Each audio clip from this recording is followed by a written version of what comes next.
Good morning, everyone. I want to thank the members of the media for coming out this morning on a sad day here in the Allentown community in Buffalo.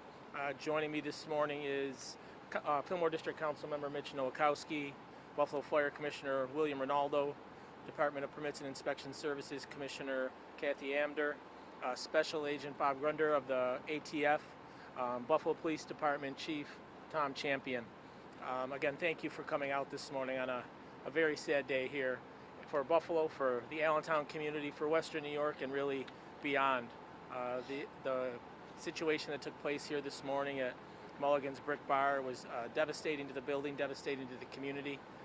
This building, not just historic in nature, but culturally significant as well. It's a place where people gathered in good times and in bad, shared memories, shared laughter, met spouses, memories, and those stories go on, and I'm sure we'll hear a number of those stories in the coming days and coming weeks.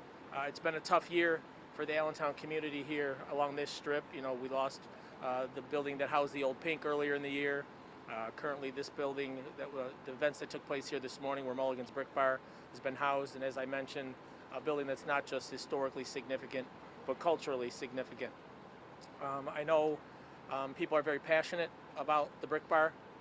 I spent time at the Brick Bar sharing laughs with friends, meeting in bad times with friends, coming together, and have plenty of memories of the location as well. And I know people want to come down and visit the location. I do want to remind them that it's an active scene. This was a brutal fire that took place early this morning. The building is not secure. It's not safe to be near, so please try to avoid the area. I understand the urge to want to come down and view the building and see what's taking place, but I do just want to remind everyone how unsafe the structure is at this point. And to talk a little bit about that, what took place this morning, and the condition of the structure at this point, I'd like to bring up Buffalo Fire Commissioner William Ronaldo. Thank you, Mayor. Yes, just a little before 4 a.m. this morning, we received a call from the Buffalo Police. They alerted us some smoke in the area, or smoke emitting from the building. So our first alarm company, Engine 2, located on Elmwood, Virginia, they responded. They were here within under 2 minutes. Shortly after their arrival, they called the second assignment, or the first alarm, the balance of the first alarm. Balance of the first alarm arrived, and that quickly escalated into a second alarm. So the first in company did attempt entry. They did enter the building. They were in there for a short amount of time until visibility was very low visibility, high flames, or high heat rather, and a high volume of fire in the rear of the building. So at that time, the incident commander decided to evacuate, emergency evacuation. All the fire crews were evacuated from the building, and we went into a defensive posture. So at any one time, we have up to 4 aerial ladders, aerial platforms up and pouring water, pretty much pouring water on the fire. So right now, as the mayor said, keeping the scene safe. The Buffalo Police are assisting and keeping folks away from the scene for investigative purposes, and also because the structure is not sound right now.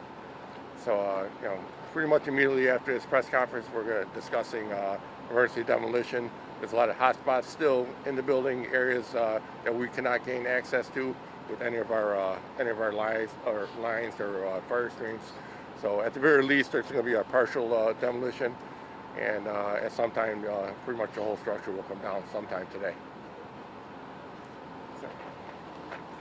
Thank you, Commissioner. I did want to thank Commissioner Ronaldo, Buffalo Police Commissioner Joseph Gramaglia, B District Chief Tom Champion, for everyone in the Buffalo Police and Fire Departments for springing into action this morning. I'm not a fireman or involved in fire investigation, but clearly if you see pictures or videos, you know how intense the scene was at the time. So I want to thank the men and women of the Buffalo Fire Department and Police Department for the fantastic job that they did this morning. As I mentioned, this is a historic neighborhood and an historic and iconic structure that burned this morning. Councilmember Nowakowski represents this district. He knows how important this community, this neighborhood is to Buffalo, to Western New York. So I'd like to bring him up to the podium to speak for a few minutes. Thank you very much, Mayor Scanlon. Today is an incredibly sad day here in Allentown as we see another structure be an imminent threat to coming down and affecting the built environment of Allen Street. This is another significant fire within months apart from the Pink coming down. Now, these structures in the Brick Bar and the Pink and Nietzsche's in this block of Allen Street are establishments that always stay the same even though the world changed. And memories that people have at the Brick Bar are elements of what make you a Buffalonian because of its iconic nature and the history that it has on all of our hearts and our experiences here in the city of Buffalo and in Allentown. I want to thank the Buffalo Fire Department for securing the scene and doing tremendous work in combating this fire and making sure that no one was hurt through the duration of working to combat the fire. No resident, no officer or firefighter was hurt, which is a blessing. And this is an incredibly sad day in Allentown. And an eclectic, artistic, and beautiful street that really provides a lot to the cultural significance of Buffalo and Buffalonians is now going to be taken down. And it's really, really incredibly sad. But I want to just thank the Commissioner Amdur, I want to thank the Commissioner of Fire, and I want to thank the Mayor of Buffalo for working hard to secure the scene. Today is just a sad day, and we have to allow Allentowners and Buffalonians to just be sad. Thank you. Thank you, Council Member. I think you hit the nail on the head talking about just how sad a day it is here in Buffalo, and in particular here in the Allentown community for the immediate neighbors, but also the wider community. So many people that come down to this location over the years, over the generations, and have spent time together and enjoying Mulligan's Brick Bar. So again, just a terribly sad day, but I want to thank everyone involved for putting the fire out, securing the scene. And with that, any questions, we'll open it to questions. You mentioned securing the scene, just noting some differences with the old Pink. You guys shut down the street fairly quickly this morning. You mentioned ATF is involved. Anything you can add about either the process or the status of the fire investigation? No, and maybe the Commissioner can jump in if I missed anything, but talking early this morning, just out of an abundance of caution, wanted to make sure we secured the site. Obviously, it was a terrible fire. The structure is incredibly unsafe. So again, wanted to make sure that the area was secure, but also with regard to the ATF, just want to make sure that we have these partners at our disposal. Why not bring them into the fold? One thing I talk about is partnerships. So we have these incredible partners at the ATF. So wanted to bring them in and just have them take a look at things as well. Earlier this morning, inside of the building whenever the fire happened? From my understanding, there was no one in the building when it started. Again, we're going to continue to investigate, look at it through the fire department and their fire investigation unit with assistance from the ATF. But as far as we know, no one was in the building. When I was talking with Chief Champion earlier this morning, I believe he referenced this as an active crime scene. Is there an expectation that this is arson, or is there? No, at this point, no. I think you see police tape, and maybe that's what jumps to mind. Maybe you say an active crime scene just because you see police tape and things of that nature. But we're just sectioning off the neighborhood, making sure it's safe. But at this point, there's no reason to suspect anything like that. What were in the second and the third floor of the building? Not sure. Right? You know what was on the second and third floors of the building? We're unsure at this point. It's still early in the investigation. We're unsure of the layout of the building at this point. The investigation's still early and pending, so I'll just leave it at that. Okay, they were not residential on the second and third floors? Again, we're speaking with the owner at this time as far as what was stored up there, if anything, but to my knowledge, there was no private residence up there. Can you identify yourself? How you doing, Mom? My name is Captain Frank Krathis. I'm the commander of the Fire Investigation Unit.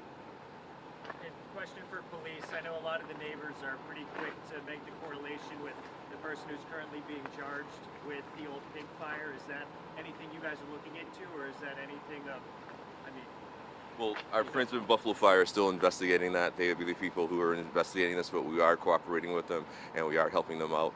Just still very preliminary and still very active. And I think they can let you know a bit more about that as of right now. That's not something that we can confirm. Thank you. In terms of the partial demolition that Commissioner Rinaldo mentioned, in terms of discussions about saving portions of the building, full removal, how would that be determined? And can you walk us through that process if somebody's trying to make an appeal or the owner's looking for that? Yeah, we're having those conversations internally, the Buffalo Fire Department, Department of Permits and Inspections, having the conversations about what might need to be taken down.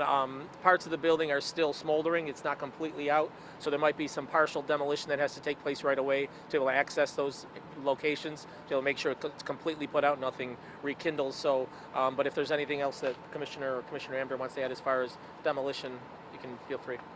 Thank you, Mayor. Once again, yes, there may be some items inside the building. I mean, if it's just inside the building, that we may try and recover for investigative purposes. But the building is very unstable, as we said. So at the very least, there's going to be partial demolition to allow us access to the hot spots that are still smoldering in the building. Kathy?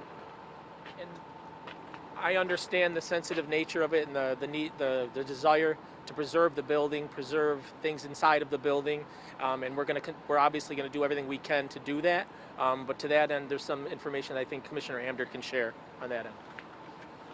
Thank you, Mayor. So in situations like these, and we saw this with the old Pink, we identified artifacts that we wanted to save from that building. At that time, we took the sign, we took the door, different things to preserve the cultural institution and preserve those for the future. I recently met with Melissa Brown from the History Museum. She's the executive director there, a professor from UB Architecture, and had this exact same conversation. When we have these buildings that are both historical and cultural assets in the city, and we end up with very unfortunate circumstances like we have here, what can we do to mitigate the loss? And we're working on a partnership with a professor from UB Architecture to identify artifacts that could be salvaged, both on the exterior and then in the debris pile itself.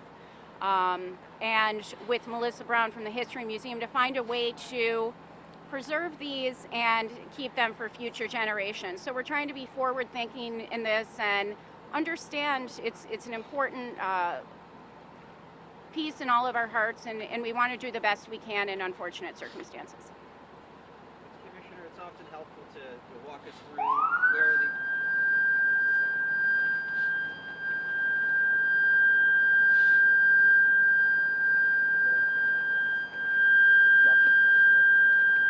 Sirens probably stopped.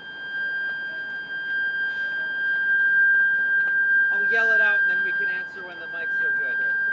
Can you walk us through where you guys initially got a call of where the fire started and how it spread, at least from your teams on the ground, what they were able to identify or relay to you?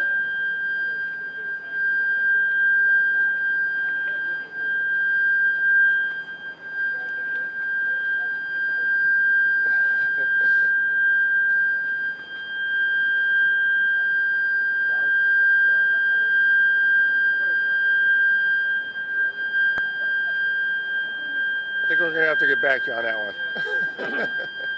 Hold on.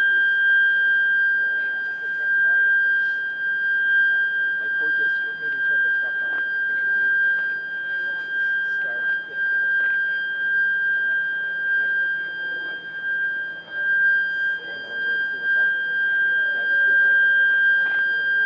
See if I can help out. I don't know, but it's not going to help on tinnitus.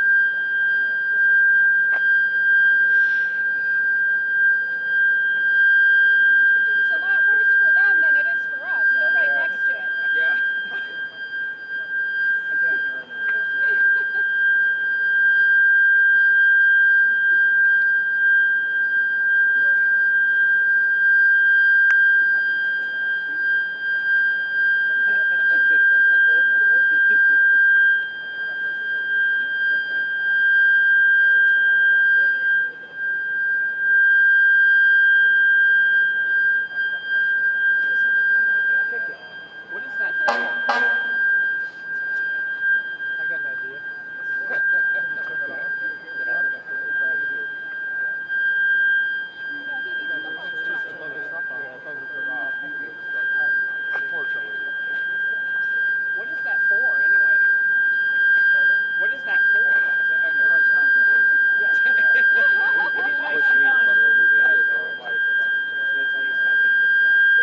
Yes. I'll try and answer over the din here. So, yeah, once again, we were alerted by the Buffalo Police Department that there was some smoke emanating. Can I restart? No, that's okay. Perfect. Thank you, Commissioner.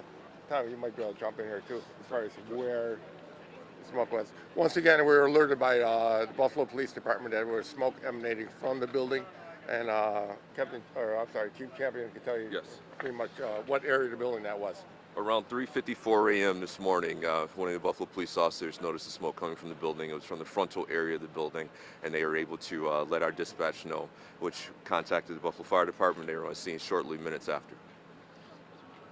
Where did you know where the smoke originated from? Was it from the back of the building? I think you can probably answer that a bit more like. Once again, the initial call was it sounded like it could have been rubbish behind the building, that sort of thing. But the first thing companies realized that the fire was actually, or the smoke was emanating from inside the building. So they entered through the front, first floor front, and they were confronted with heavy smoke, heavy heat conditions. Once again, they made their initial push, but after a few minutes, it was determined that it was too dangerous to be in there. And there was a significant amount of fire in the rear of the building, which they couldn't reach. And at that time, the incident commander decided to evacuate everyone from the structure. At what point did the roof collapse? The roof was partially collapsed pretty much early into the fire. Pretty much within maybe 10 minutes into the fire, the rear roof, or at least there was a partial roof collapse.